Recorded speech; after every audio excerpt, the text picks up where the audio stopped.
Some anglers don't like the wind, but when it starts to blow in the warmer months, I head for the lake and start chucking a spinnerbait. When the wind picks up, insects and zooplankton are blown into the shore where bait fish begin to feed on them, and the bass move in to feed on the bait fish. Two of the best places to catch bass on a windy day are on shallow flats and rocky shoals.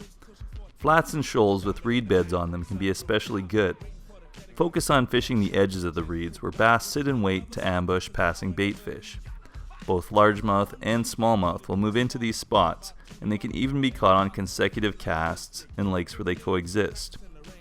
Fish quickly and cover lots of water to maximize the amount of aggressive bass that will see your lure. Using a bait cast reel with a gear ratio of at least 6:1 will be your best bet for keeping that bait moving fast.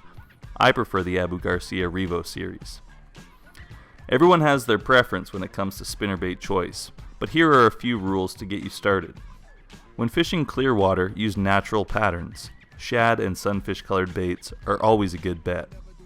Pair them with silver willow blades for maximum effect. When fishing stained water, try bright patterns like white or chartreuse paired with gold Colorado or big willow blades.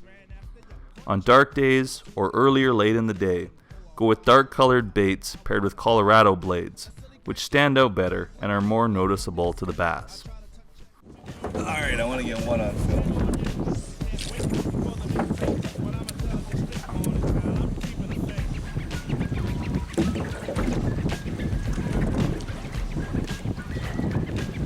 There he is. Oh man. Good hit.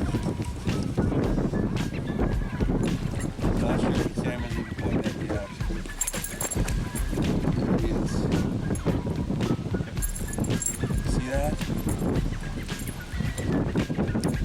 Spinnerbait in the wind. Deadly.